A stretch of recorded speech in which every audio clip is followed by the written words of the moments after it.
टोपे जाने सारों कांटों पे दिल को मारूं, सरों को दूं सलामी, दर की करूं गुलामी, दीवारों दर को चूमूं, कदमों पे सर को रख दूं, महबूब से लिपट कर रोता रहूं बराबर, आलम के दिल में है ये हसरत ना जाने कब से, मेरा भी किस्सा है गम कहना शहे अरब से। बिस्मिल्लाहिर्रहमानिर्रहीम,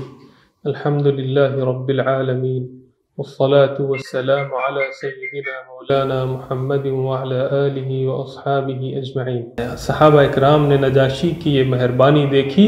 तो बहुत सारे सहाबा इकराम ने हबशा की तरफ हिजरत की, यहाँ तक कि उनकी तादाद कम व बेश 83 हो गई थी। कुरैश ने जब ये देखा कि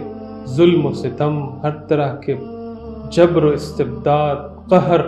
और हर तरह की तदबीरें इन पर कारगर नहीं हो रही हैं और ये लोग बाहर की तरफ जाने का रास्ता अपना रहे हैं, तो कुरैश ने एक मंसूबा बनाया कि कुरैश ही के जो कबीला बनु हाशिम था, जिसमें मुहम्मदुर रसूलुल्लाह सल्लल्लाहु अलैहि वसल्लम मबऊस हुए थे, उन्होंने ये मंसूबा बनाया कि बनु हाशिम का बाइकाट कर दिया जाए। उसको शअब अबी तालिब कहते हैं। उन्होंने एक मुसव्वदा मुआहदा, एक एग्रीमेंट लिखकर काबा की दीवार पर लटका दिया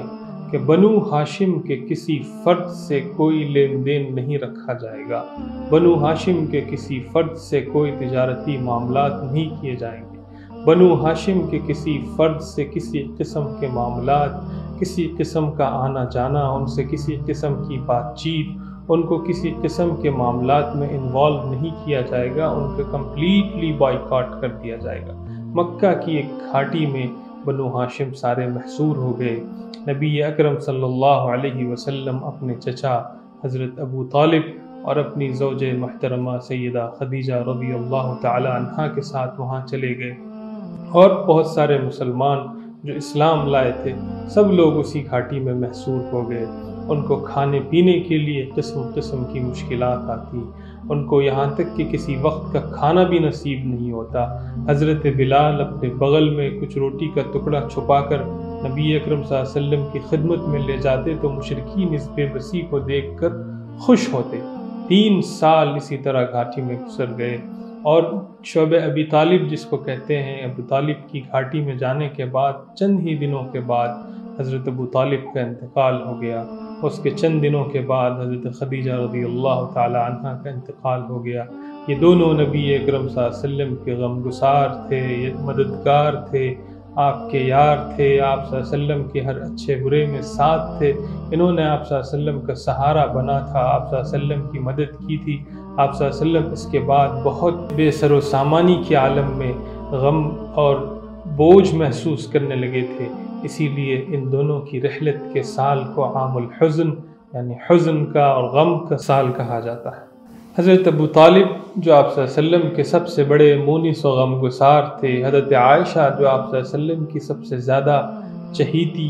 ज़ौजे मुतहरा थी, आप सल्लल्लाहु अलैहि वसल्लम का सबसे ज़्यादा ख्याल रखने वाली थी, इन दोनों के दुनिया से गुज़र जाने के बाद नबी अकरम सल्लल्लाहु अलैहि वसल्लम एक तरह से बेसहारा हो गए थे। और मुशरिकीन मक्का ने जब ये देखा कि आप सल्लल्लाहु अलैहि वसल्लम का सबसे बड़ा सहारा आप सल्लल्लाहु अलैहि वसल्लम के चचा थे, हज़रत अबू तालिब थे, वो इस दुनिया से चले गए, तो उन्होंने अपने जुल्म और ज़ियादती में बहुत इजाफ़ा कर दिया और जो रहा सहा रौब था, जो रहा सहा पास व लिहाज था, वो भी उन्होंने ख़ानदानी तौर पर ख़त्म कर दिया और आप सल्लल्लाहु अलैहि वसल्लम पर जुल्म व सितम के नित नए तरीक़े उन लोगों ने आज़माने शुरू कर दिए। अब तक आप सल्लल्लाहु अलैहि वसल्लम के मानने वालों पर बराह रास्त जुल्म किया जाता था, अब ऐसा मौका आया कि ख़ुद ज़ात गिरामी नबी अकरम सल्लल्लाहु अलैहि वसल्लम की उनके जुल्म व सितम का निशाना बनी। एक वक्त था कि नबी अकरम सल्लल्लाहु अलैहि वसल्लम कहीं रास्ते में जा रहे थे, इन शरीरों ने, बदतमीज़ों ने, मक्का के कुफ़ार ने आप सल्लल्लाहु अलैहि वसल्लम के सर मुबारक में खाक डाल दी और गंदगी डाल दी। नबी अकरम सल्लल्लाहु अलैहि वसल्लम अपने घर तशरीफ़ लाए। आप सल्लल्लाहु अलैहि वसल्लम की साहिबजादी हज़रत फ़ातिमा आप सल्लल्लाहु अलैहि वसल्लम के बालों को धोती जाती और रोती जाती और कहती जाती कि ज़ालिमों ने मेरे बाप के साथ क्या किया। آپ صلی اللہ علیہ وسلم نے ان کا جب رونا دیکھا تو نبی اکرم صلی اللہ علیہ وسلم نے اپنی چہیتی بیٹی سے فرمایا میری پیاری جان رو مت، اللہ تیرے باپ کو ضائع نہیں کرے گا۔ ایک اور مرتبہ کا واقعہ تھا کہ نبی اکرم صلی اللہ علیہ وسلم کعبۃ اللہ کے صحن میں نماز پڑھ رہے تھے، مشرکین وہیں بیٹھے تھے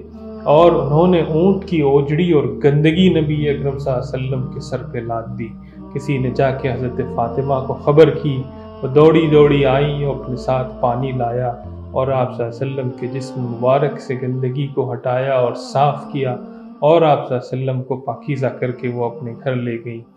اور اسی طرح کا ایک واقعہ کہ سیدنا ابو بکر رضی اللہ عنہ ایک مرتبہ جا رہے تھے، مکہ کے کچھ بدماش لڑکے ایک چادر کا پھندا بنا کے نبی اکرم صلی اللہ علیہ وسلم کے گلے میں ڈال کر گھسیٹ رہے تھے،